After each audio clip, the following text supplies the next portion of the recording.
दुनिया में रिसेशन आ रहा है। कई सारे देश रिसेशन की चपेट में आ चुके हैं।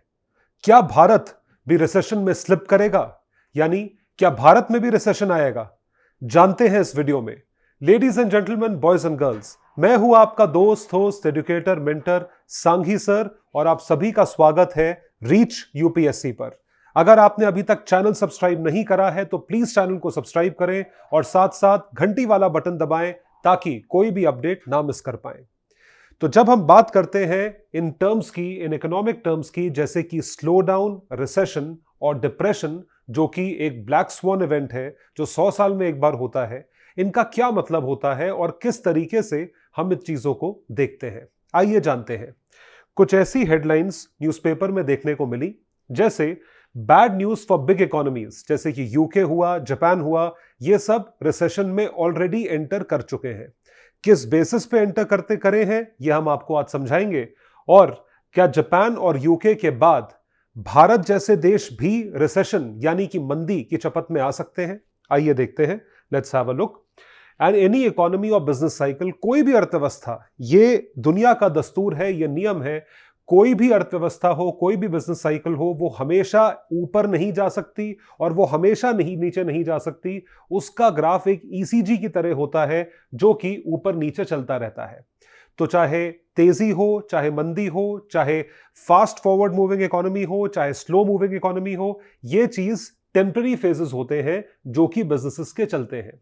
इस वजह से किसी भी अर्थव्यवस्था के साथ हमें यह नहीं सोचना चाहिए कि वो चीज परमानेंट ही रहेगी। तो जब हम बात करते हैं इन शब्दों की, कोई भी अर्थव्यवस्था हो, जब वो ग्रोथ पे फोकस करती है या बहुत ज्यादा ग्रोथ करती भी है या एक्सेसिव ग्रोथ करती है, उसके बाद वहां पर क्या आ जाता है? स्लो डाउन आ जाता है। स्लो डाउन आना लाजमी है। क्यों आता है इसके बारे में थोड़ी चर्चा करते हैं। स्लो डाउन जब एक अरसे तक चलता है तो वो क्या कहलाता है? वो रिसेशन कहलाता है। और जब रिसेशन की बात होती है तो वो डिप्रेशन कहलाता है। तो जीडीपी को इक्वेट किया जा रहा है किससे? टाइम से। एक अर्थव्यवस्था है जो कि चल रही है, an economy is going, running. तो जैसे जैसे इकोनॉमी का टाइम आप ये देखें बढ़ता जा रहा है, टाइम इंक्रीज होता जा रहा है, वैसे ही जीडीपी इंक्रीज होती जा रही है। तो आप इस ग्राफ को देखें, ये जो ग्राफ है, ये डॉटेड लाइन है, इसको हम कहते हैं economic growth. This is termed as economic growth. अब इस टाइम तक, यहां तक इकोनॉमिक ग्रोथ हो रही है, it is happening. Economic growth में भी स्टेजेस ये हैं, आप ये देख सकते हैं, यहां से यहां तक इकोनॉमिक ग्रोथ बहुत तेजी से हुई। दिस इज फास्ट, इसको बोलते हैं growth. This is called as growth. जब ग्रोथ होती है लेकिन उतनी तेजी से नहीं होती, when growth is happening but growth is happening at a slower rate, then it is called a slow down. इसे क्या कहा जाता है? स्लो डाउन कहा जाता है। तो स्लो डाउन आपको इस तरीके से याद रखना है कि जब ग्रोथ है लेकिन एक स्लोअर रेट पे ग्रोथ है तो we call it a slow down, हम उसे स्लो डाउन कहते हैं। फॉर एग्जाम्पल, पिछले साल भारतीय अर्थव्यवस्था मान लीजिए 7% पे ग्रो करी, 7% पे। इस साल भारतीय अर्थव्यवस्था 5% पे ग्रो कर रही है, तो growth rate has slowed down. It is called as a slow down, उसे स्लो डाउन कहा जाता है। जब ग्रोथ रेट गिरने लगता है, when the growth rate starts falling, इस तरीके से गिरने लगता है, और ये गिरावट हम किस टर्म्स में देखते हैं? ये गिरावट देखते हैं एक लॉन्ग पीरियड तक। एक लॉन्ग पीरियड तक, जैसे ये आप टाइम देख रहे हैं, इस पीरियड तक हम गिरावट देखते हैं, तब इसे कहा जाता है recession. It is called as recession. जब इकोनॉमी में गिरावट शुरू होती है, इस टाइम पे इसको कहा जाता है कॉन्ट्रैक्शन, कि इकोनॉमी कॉन्ट्रैक्ट कर रही है। जब ये कॉन्ट्रैक्शन चलता चला जाता है और कम से कम 2 क्वार्टर्स यानी 6 महीने तक चलता है, तो हम इसे कहते हैं रिसेशन।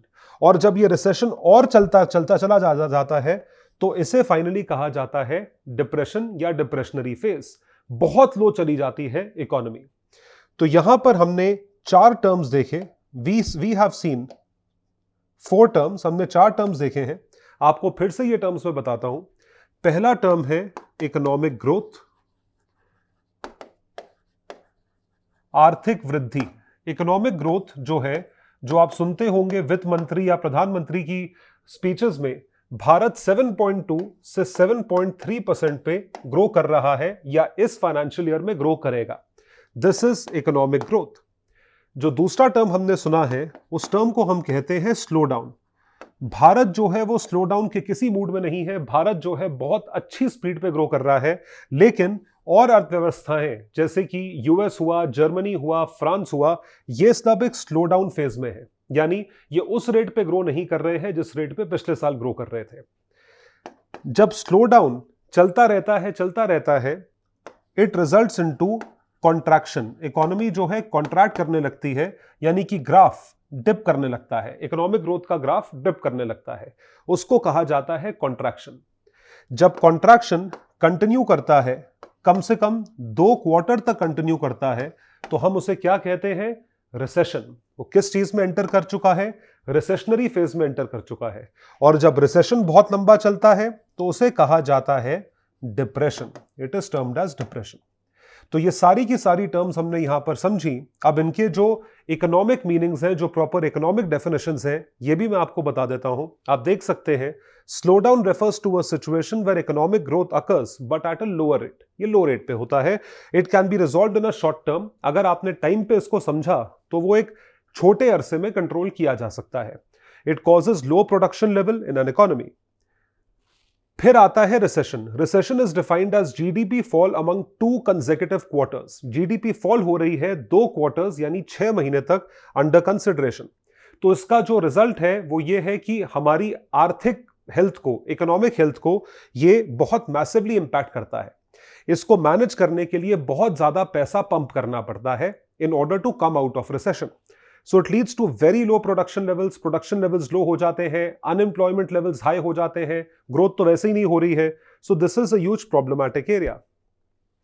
तो 2008 में आखिरी बार रिसेशन आया था, तो इस रिसेशन का इंपैक्ट क्या हुआ? इस रिसेशन का इंपैक्ट हुआ कि कंज्यूमर परचेजेस गिर गए। क्यों कंज्यूमर परचेसेस गिर गए? प्रोडक्शन कम हो गया। प्रोडक्शन कम हो गया क्योंकि चीजें बिकना बंद हो गई, तो अनएम्प्लॉयमेंट लेवल्स हाई हो गए। अनएम्प्लॉयमेंट हाई लेवल्स हो जाते हैं तो लोगों के पास पैसा नहीं होता, इसलिए वो डिमांड ही नहीं कर पाते, तो consumer purchases fall of. Unemployment rises, consumer purchases fall of. Businesses जो है वो बैंकरप्ट हो जाते हैं। जब कुछ प्रोड्यूस ही नहीं करोगे, बिकेगा ही नहीं, तो धंधा बंद हो जाएगा। Young people can not get a good job offer, job नहीं मिलती है, और पीपल लूज देयर होम्स। जिनके जो बेचारे ईएमआई पे कर रहे हैं वो उनको घर छोड़ना पड़ता है क्योंकि वो पे करने की स्थिति में नहीं होते हैं। फिर फाइनली आता है depression. Long term GDP fall और significant amount of fall in GDP results into depression. It does not happen frequently, हमेशा नहीं होता है। It has a severe impact on the economy in the longer run. पिछले 100 साल में देखा जाए तो डिप्रेशन एक बार आया है, सन 1929। आपने सुना होगा the great depression in the US 1928-29, जिससे उभरने के लिए पूरी दुनिया को 15 साल लग गए। 1945 में जाके जो है वो दुनिया यहां से बाहर निकली। तो ग्रेट डिप्रेशन के बारे में जाने तो इंडस्ट्रियल प्रोडक्शन यूएस में 46% से डाउन थी, यूके में 23%, फ्रांस 24% और जर्मनी 41%। होलसेल प्राइसेस इतने डाउन थे, फॉरेन ट्रेड 70% से डाउन था, अनएम्प्लॉयमेंट 600% से ऊपर थी, यानी 6 गुना ज्यादा थी। Unemployment was high by 6x, UK was 129%, France 214%, Germany 232%. These are the economic indicators that were there from 1929 to 1932. बताइए 6 गुना ज्यादा अनएम्प्लॉयमेंट, इतनी तो कोविड में भी नहीं हुई है। This is the reality. तो इन सारी टर्म्स को मैंने इसलिए समझाया ताकि हम प्रेजेंट जो वर्तमान की आर्थिक स्थिति है कुछ देशों में उसे जान सकें। आइए देखते हैं जापान के बारे में कि जापान में क्या प्रॉब्लम है। कैसे पता लगा that Japan has slipped into a recession? 2023 का जो तीसरा क्वार्टर है, एक फाइनेंशियल ईयर में 4 क्वार्टर होते हैं। Third quarter ranges from October to December, अक्टूबर नवंबर दिसंबर, 3 महीने का जो पीरियड है, उसमें जो ग्रोथ है वो इकोनॉमी उसकी श्रिंक हुई 0.4% से over the final 3 months of 2023। ये सिर्फ 3 महीने का फिगर है, इसके पहले और ज्यादा श्रिंक हुई थी। द करेंसी हैज स्टम्बल्ड, उसकी करेंसी और डिप्रिशिएट कर गई है 1/3 30% से against US dollar since 2022। Economic growth slow हो गई, आपकी करेंसी टंबल हो गई। अगर आपकी करेंसी टंबल हो गई तो इसका मतलब यह होता है कि आपके इंपोर्ट्स और ज्यादा महंगे हो जाएंगे और आप अपने एक्सचेंज रेट को मेंटेन नहीं कर पा रहे हो। You are not able to maintain your exchange rate. इसका यह भी मतलब है जो उसकी डोमेस्टिक मैन्युफैक्चरिंग है उसकी कॉस्ट बहुत ज्यादा बढ़ जाएगी। जो इंपोर्ट, क्योंकि अगर आपकी करेंसी 30% डिप्रिशिएट हो गई है तो इंपोर्ट्स आपको और महंगे पड़ेंगे। अगर इंपोर्ट्स महंगे पड़ेंगे तो आपकी कॉस्ट ऑफ प्रोडक्शन ज्यादा पड़ेगी, कॉस्ट ऑफ प्रोडक्शन ज्यादा पड़ेगी तो महंगा बिकेगा, इन्फ्लेशन लेवल्स हाई हो जाएंगे, तो फिर आपकी कंट्री में चीजें बिकना बंद हो जाएंगी। So Japan has lost its title as the world's third largest economy because of these reasons. कुछ आपको इसके गहराई में प्रोडक्ट्स के बारे में बताते हैं, आइए देखिए। It has tended to rely on its exports, क्योंकि देखिए जब करेंसी टंबल करती है तो आपके एक्सपोर्ट्स बढ़ जाते हैं, तो एक्सपोर्ट्स पर रिलाई कर रहा है कि एक्सपोर्ट्स के जरिए पैसा आएगा, तो एक्सपोर्ट करते हैं वो ऑटोमोबाइल्स। जापानीज कार्स बहुत पॉपुलर होती हैं, आपको पता है, Suzuki, it's extremely popular, and other goods. Japan को इंजन बनाना आता है basically. A weaker yen means it's companies bring in less money when they sell products abroad. तो ये कम पैसा लेकर आते हैं, यहां पे इन्वेस्टमेंट जो है वो कम लगाया जाता है, इंपोर्ट्स जो है वो कम किए जाएंगे क्योंकि चीजें महंगी हो रही हैं। Japan also facing the fertility crisis, ये एक बहुत बड़ी प्रॉब्लम है। जापान की जो प्रॉब्लम है वो ये है कि जापान की जो जनसंख्या है वो एज कर रही है, बूढ़ी हो रही है। उसका रीजन ये है कि जापान में लोग या तो शादी नहीं करते, और अगर शादी करते हैं तो बच्चे पैदा नहीं करते। जो वहां का टोटल फर्टिलिटी रेट है, इट इज जस्ट 1.3 चिल्ड्रन पर woman in Japan, which is extremely low. इस वजह से वहां पे सारे बूढ़े दिखते हैं, और सारे कैब ड्राइवर्स बूढ़े हैं, सारे मेट्रो ड्राइवर्स बूढ़े हैं, तो क्योंकि यंग बच्चे हैं ही नहीं, तो यंग बच्चों के ऊपर इस वक्त जितने भी हैं इतना बर्डन आ गया है, क्योंकि बूढ़े लोग तो एज करते जाएंगे, वो रिटायर हो जाएंगे इवेंचुअली जाके। उनका जो बर्डन है, सोशल सिक्योरिटी का बर्डन, वो जो है यंग लोग बेयर करेंगे, और यंग लोग बहुत कम है। इस वजह से भी वन चाइल्ड पॉलिसी जो चाइना की है वो फेल्ड पॉलिसी थी। It results into chronic labour shortage, क्योंकि लोग ही नहीं है। इस वजह से वो वीजा बांट रहे हैं दुनिया के और लोगों को, ताकि और लोग आ सकें। अगर आप इसका ग्राफ देखेंगे तो आप देख सकते हैं 2019 में इसकी ग्रोथ पॉजिटिव में थी 4.61%, और ये गिरते गिरते गिरते गिरते आप ये देखिए 2020 में नेगेटिव 3.08% आ गई। ये थोड़ी सी रिकवर हुई थी उसके बाद, और फिर वापस पिछले साल 2023 में गिरने लगी। दिस इज अबाउट जापान, ये जापान के बारे में है। फिर आती है ब्रिटिश कंडीशंस। जापान के बाद जो दूसरी कंट्री में ये सेम आर्थिक स्थिति देखी गई वो था ग्रेट ब्रिटेन, इंग्लैंड, यूके। देखिए, second straight quarterly contraction. Second का मतलब पहला क्वार्टर तो देखा, दूसरा क्वार्टर भी देखा, और रिसेशन का प्रूफ ही यही होता है कि 2 क्वार्टर्स तक अगर आपकी ग्रोथ रेट गिरती रही, it officially put the UK into a recession. Britain also suffering from inflation, inflation भी है 4%, double the bank of England is 2%। जैसे हमारी कंट्री में इन्फ्लेशन टारगेटिंग के अनुसार 4% आइडियल रेट ऑफ इन्फ्लेशन है, यूके में 2% है, और वो 4% इन्फ्लेशनरी टेंडेंसी पे है। ये एक सिचुएशन है, तो इन्फ्लेशन भी हाई हुआ और रिसेशन भी चल रहा है। Soaring prices have eroded British consumer spending power, तो प्राइसेस बढ़ रहे हैं, वहां पे स्पेंडिंग नहीं हो पा रही है, तो उसकी वजह से बिजनेसेस बंद भी होंगे, अनएम्प्लॉयमेंट भी होगी, which making the US economy afloat. So ये जो ऑफिशियल डेटा जो है उसके अनुसार इनकी इकोनॉमी 0.3% से श्रिंक कर चुकी है। तो जो चीजें मैंने आपको बताई, whatever we have discussed, ये सारी की सारी चीजें इस चीज को दर्शाती हैं कि दोनों कंट्रीज की जो इकोनॉमी है वो रिसेशन में जा चुकी है। अब क्योंकि हम मेजर इकोनॉमीज के बारे में बात करते हैं और भारत एक मेजर इकोनॉमी है, 5वीं सबसे बड़ी अर्थव्यवस्था है, तो भारत पे क्या इंपैक्ट पड़ेगा, what will be the impact on India. ये तो मैं आपको बता चुका हूं कि भारत का जो ग्रोथ रेट है वो ग्रोथ रेट कितना लगाया जा रहा है, 7.3%, which is 50% higher than all major economies. चाहे वो चाइना हो, जापान तो खैर रिसेशन में जा रहा है, चाइना हो, सिंगापुर हो, और कोई भी इकोनॉमी हो, India is growing at a massive rate. तो जब हम भारत के इंपैक्ट पे बात करते हैं तो भारत के इंपैक्ट को मैंने पॉजिटिव और नेगेटिव दोनों में लिस्ट किया हुआ है। जब मैं पॉजिटिव की बात करता हूं तो क्योंकि भारत की अर्थव्यवस्था ग्रो कर रही है, क्योंकि भारत का एक्सचेंज रेट एक तरीके से स्टेबल है, भारत जो है उसके लिए बहुत बढ़िया एक्सपोर्ट अपॉर्चुनिटी है।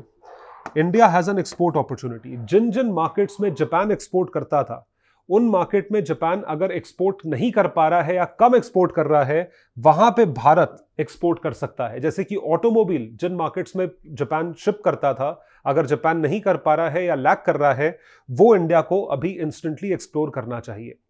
उसके साथ साथ इंडिया जो है वो एफडीआई इन्वेस्टमेंट और अट्रैक्ट करेगा। अगर एक्सपोर्ट्स बढ़ते हैं तो इन्वेस्टमेंट डोमेस्टिक मैन्युफैक्चरिंग के लिए बढ़ता है। एफडीआई इन्वेस्टमेंट भारत में बढ़ेगा, इट विल इंक्रीज, क्योंकि एक्सचेंज रेट स्टेबल है और इकोनॉमी जो है वो एक ग्रोइंग इकोनॉमी है। We have a growing economy.